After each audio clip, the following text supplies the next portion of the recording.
xibaar yu wér te wóor ca tàng-tàng ba abonnez-vous pour ngeen di mën di jot suñuy vidéo.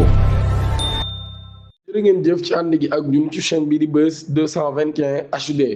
dogal ba daan nay wàcc ci ñetti tiktokeur yi di ki nga xam ne moo di Lam ñu daaru Oustaz Thiep ak Ndiaye Touba ñoom ñu nag daal nee na dañ doon amal li ñuy def li ñuy wax comédie maanaam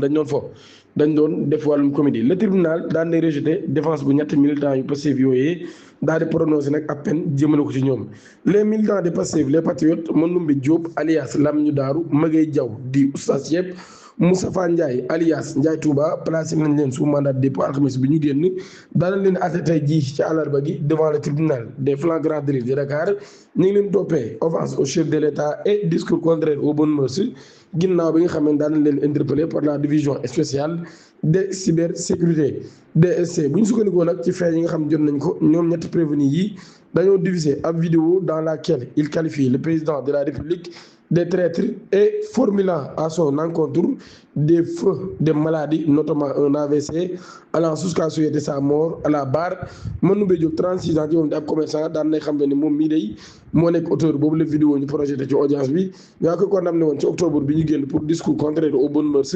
moom mii nag daal daan nañ koy kon doon attewaat tey jii ci ay faits yu ni mel. Maguette Diaw 36 ans ak Moustapha Ndiaye 35 ans ñoom ñëpp di ay commerçant daan nañ tamit reconnaître ni daan nañu participer ci boobu la vidéo tout en contestant les infractions qui leur sont reprochées. Les juges ont projeté 2 vidéos à l'écran. La première a été réalisée par les 3 prévenus lors du Magal de Mbacké Bari beneen séquence bi nag daal ñu daal ci gis ki nga xam ni moo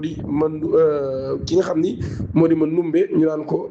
Lam ñu daaru moom mi moo nekkoon ci beneen vidéo bi loolu nag daal ñu doon yëkkati ay kàddu di ko jëmale ci kaw président de la République dem sax bay ñaan ak déewam. Interrogé le président du tribunal daan nañu confirmer que ni vidéo boobee ñoom la ñoo ko enregistré le 18 juillet 2026 ci Mbacké Bari. Après première bi la seconde vidéo aussi mi ngi wane ki nga xam ne kon moo di Lam ñu daaru comme ni ma ko waxee ci enregistrement boobee mu doon critiquer directement le chef de l'État qu'il accuse de manquer de courage et affirme éprouver de la pitié pour lui parce qu'il aurait été marabouté. Il déclare également ne pas souhaiter la réussite du président et revient sur le discours prononcé par le président Bassirou Diomaye Diakhar Faye lors du lancement du parti Kiraay, au cours duquel le chef de l'État avait employé l'expression sa fitna.